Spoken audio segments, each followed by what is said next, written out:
Assalamualaikum warahmatullahi wabarakatuh. Alhamdulillahi rabbil alamin wassalatu wassalamu ala asyrafil anbiya'i wal mursalin sayyidina Muhammadin wa ala alihi wa sahbihi ajmain. Perkenalkan, nama saya Budiman Muhammad Nur, peserta PKDP 2026 angkatan 2 Rombel 6A PTP Sunan Gunung Jati Bandung. Asal instansi STIQ Ar-Rahman Bogor dengan mata kuliah kajian kitab tafsir dan hadis klasik dan kontemporer.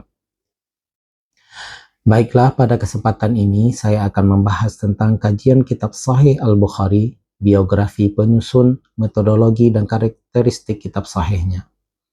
Adapun capaian pembelajaran mata kuliah ini, mahasiswa mampu menganalisis biografi Imam Al-Bukhari dan metodologi penyusunan kitab Sahih Al-Bukhari serta mengimplementasikan nilai-nilai keteladanan beliau dalam pengembangan studi hadis.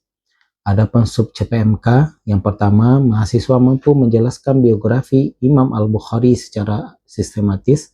Yang kedua, mahasiswa mampu mendeskripsikan perjalanan akademik dan rihlah ilmiah Imam Al-Bukhari.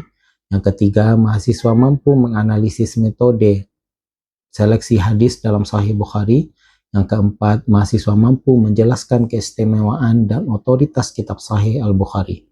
Yang kelima, mahasiswa mampu menunjukkan sikap apresiatif terhadap semangat keilmuan Imam Al-Bukhari.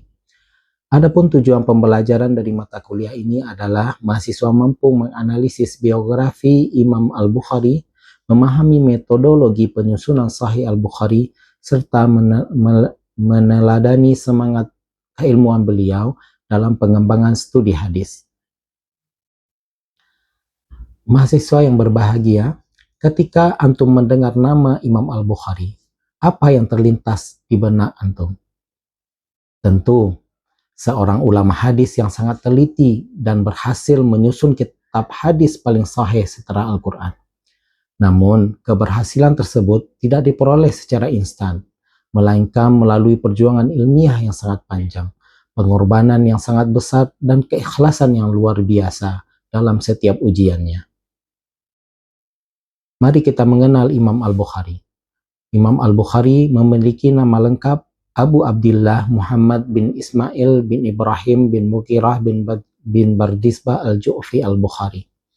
Beliau lahir di Bukhara, Uzbekistan sekarang pada tahun 194 Hijriah atau 810 Masehi.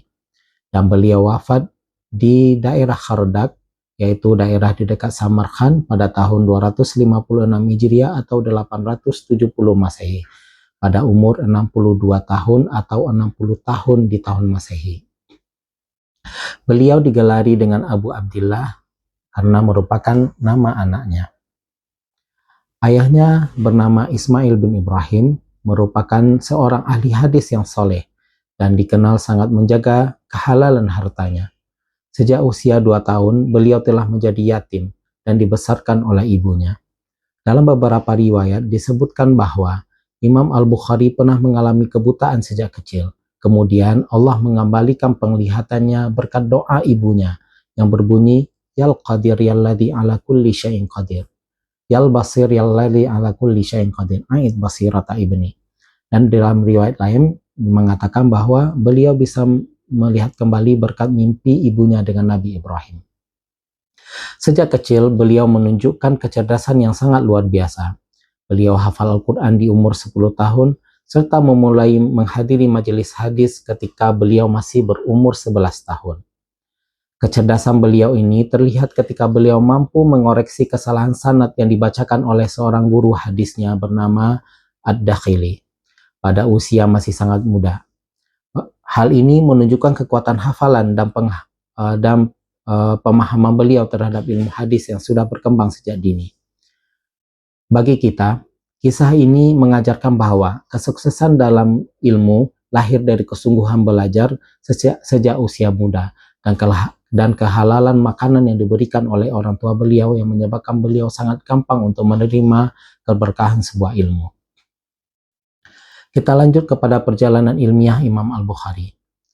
Imam Al-Bukhari kemudian melanjutkan rihlah ilmiah beliau yang sangat panjang pada usia 16 tahun. Pada saat itu beliau berangkat menunaikan ibadah haji bersama ibu dan saudaranya Ahmad. Setelah itu beliau memilih menetap untuk menuntut ilmu di Mekah dan Madinah, dan beliau tidak kembali lagi ke daerah beliau. Selanjutnya beliau meneruskan perjalanan ilmiah beliau ke kota Basrah dan lanjut ke kota Kufah, Baghdad, Syam, Mesir hingga ke Khurasan. Dalam perjalanan tersebut, beliau belajar kepada sekitar 1.000 guru. Bahkan diceritakan bahwa beliau pernah menjual pakaian dan menahan lapar beliau demi memperoleh ilmu dan membeli kertas untuk mencatat hadis-hadis yang beliau riwayatkan. Semuanya dilakukan demi menjaga kemurnian sunnah Rasulullah SAW. Di antara guru-guru penting beliau adalah Imam Ahmad bin Hanbal, Ali bin Al-Madani, Yahya bin Ma'in, dan Ishaq bin Rahawai. Khusus untuk gurunya Ishaq bin Rahawai, beliau memiliki peran besar karena ucapan beliau tentang perlunya sebuah kitab yang hanya memuat hadis-hadis sahih menjadi inspirasi lahirnya kitab Sahih Al-Bukhari ini. Adapun murid-murid beliau yang sangat terkenal yaitu seperti Imam Muslim, Imam At-Tirmizi, Abu Zur'ah Ar-Razi, dan Imam An-Nasai. Hal ini menunjukkan bahwa Imam Bukhari berada di tengah mata rantai keilmuan hadis yang sangat kuat. Kita masuk ke dalam karya besar beliau. Karya besar beliau diberi nama Al-Jami' Al-Musnad As-Sahih Al-Mukhtasar min Umuri Rasulillah sallallahu alaihi wasallam wa sunanihi wa ayyamihi. Dan yang lebih populer kita kenal sekarang dengan Sahih Bukhari. Kitab Sahih Bukhari ini beliau susun selama kurang lebih 16 tahun. Kitab ini diseleksi dari sekitar 600.000 hadis yang beliau hafal dan kumpulan selama perjalanan ilmiahnya. Setiap hadis yang akan dimasukkan ke dalam kitab tersebut dipilih dengan sangat hati-hati.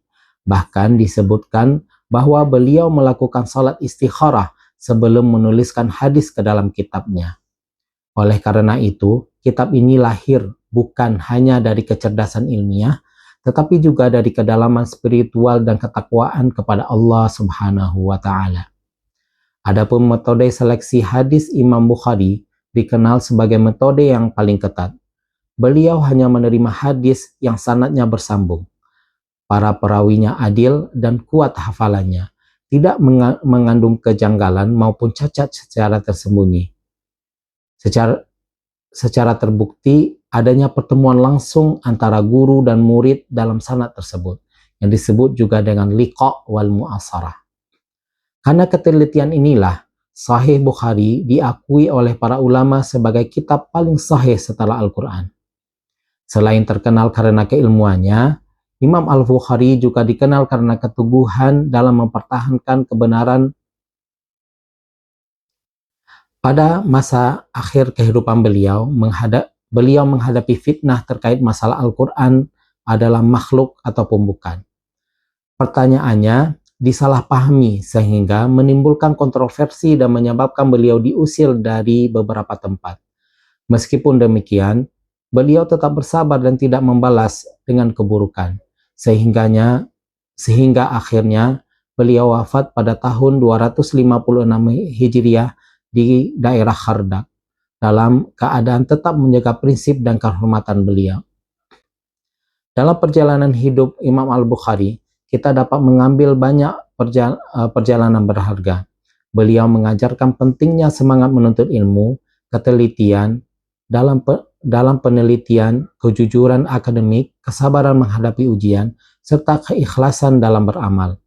Oleh karena itu, Imam Al-Bukhari bukan hanya tokoh besar dalam ilmu hadis, tetapi juga teladan bagi para akademisi dan pencarian ilmu sepanjang zaman.